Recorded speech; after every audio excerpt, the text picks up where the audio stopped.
primary residence of the owner, meaning the owner must reside there for a majority of the year.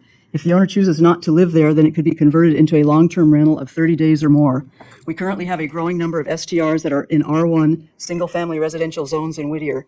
The list of permitted uses in R1 zones does not include commercial vacation rentals. We want to see the R1 zoning laws enforced. Non-owner occupied STRs reduce available housing for families to purchase or rent long-term in residential neighborhoods, which contributes to increased housing prices and higher rents for Whittier residents. Out-of-town visitors who stay in these short-term rentals most likely do not add tourism dollars to Whittier. They go out to the recreational areas such as Disneyland, Knott's Berry Farm, the beaches and mountains, and the Hollywood area and spend their money there. The local residents of Whittier are the ones who frequent the stores and restaurants and need these houses to live in. I have done quite a bit of research on other cities surrounding Whittier in LA and Orange County and what they have done in regards to short-term rental ordinances. So far, I have found over 24 cities that either ban them completely in all forms or restrict them to only primary residences permitted. You must put Whittier residents' interests over those of financial investors. Thank you. Thank you. I have the support of 60 neighbors who signed a petition in March who do not want short-term rentals in our neighborhood. I am asking that primary residence only requirement be added to the STR ordinance. This is the main issue that needs to be discussed before an ordinance is drafted to limit and regulate STRs. A primary residence only requirement states that the owners must live in the residence for the majority of the year. If the owners or commercial investors don't want to live in the residence for the majority of the year, then give them 6 to 12 months to convert to long-term rentals. Long-term rentals would be 30 or more days, the same as ADUs, which are already in. Do not allow grandfathering in for some people. Keep the ordinance the same for everyone. The municipal code clearly identifies the permitted uses in our R1 zones. Short-term rentals are not included in the list of permitted uses. Commercial, unhosted, non-owner occupied STRs are not permitted in our R1 zone. I really do not believe that that's the right fit for Whittier, and it's a very unsafe thing to have. Our police are already overextended with all the crime. We don't need that in Whittier, and we don't have enough code enforcement if you are going to pass something to enforce it, and we know that. So I would just ask you to please consider not passing that for the betterment of our city. It has been not very pleasant at the beginning, especially because the guests that have stayed, I did email you, Mayor, about it, the over-smoking of marijuana from early, that we end up waking up and we didn't have a place to breathe, either inside the house and outside the house, because that smoke was very, to know who's the owner, because that way we could place a direct complaint to them.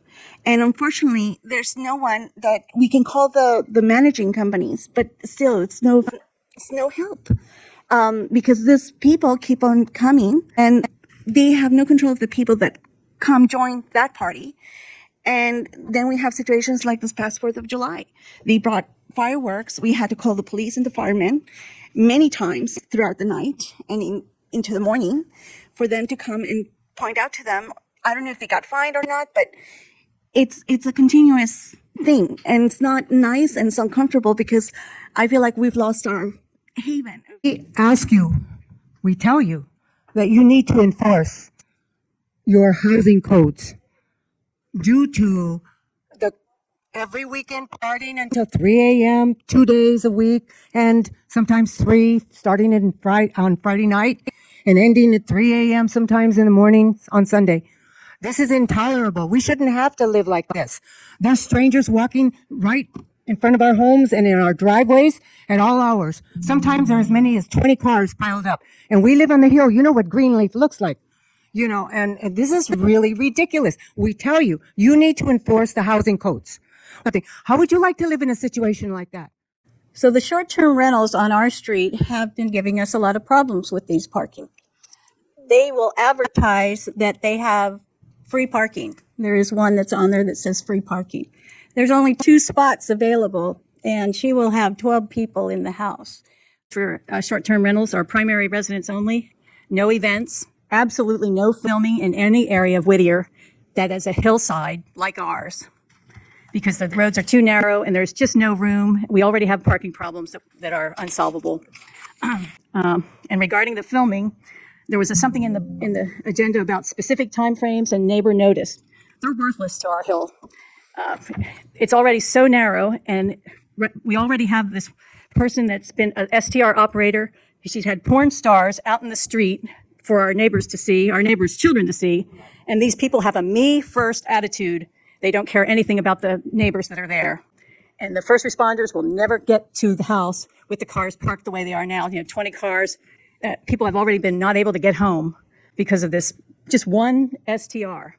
We mirror our neighbors' comments. We also have a few comments of our own. We actually do operate 2 short-term rentals in homes that we aren't able to frequent on a regular basis. So we understand being a good neighbor. And as a short-term rental operator, we encourage the city to create a short-term rental policy when it is fair, but it also has teeth for operators who are neighbors. Limits parking at all times to legitimate parking spaces on the property, never on the city streets. Limits the number of occupants based on the size of the bedroom square footage. Prohibits turning additional spaces into bedrooms to bump up the number of guests. We've seen literally an ad for a flop house with mattresses to increase the number of guests and therefore the nightly rate. That's on South Circle. It exists. We need a way to determine the noise. And finally, we need a way to quickly and easily have somebody to contact regarding problems, regarding issues, 24 hours a day. Across the street from the 2 short-term rentals that have been discussed here tonight, one of which is rented for $1,000 a night and specifically advertised on their website for hosting events and film shoots. I can provide the website if needed. This has led to people wandering the neighborhood while appearing under the influence, cars parked blocking driveways, and in some cases blocking the entire street and making the already narrow roads very difficult to navigate. There are people coming and going all hours of the day and night, and the noise is a constant issue. Blood up there, but please be open and transparent. We expect it from 21, and after a couple months of remodeling, they then turned it into a permanent short-term rental through Airbnb without ever having resided there.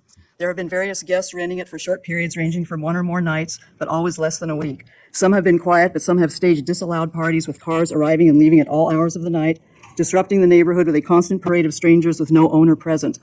We never know which it will be. Neighbors have had to report disturbances to police, code enforcement, and Airbnb. We have had to put a permanent orange cone in our driveway to prevent it from being used as a constant turnaround for cars. We have already had our stone planter walls broken twice in the last year and a half by unknown vehicles since this motel house started operating, after having lived here for over 10 years without damage.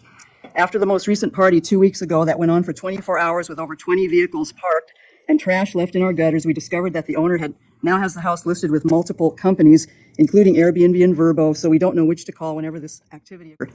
You don't know the negative effects on the quality of life unless you live near one. And as you know, it's permitted uses for R1 property under 816.202 on permitted uses.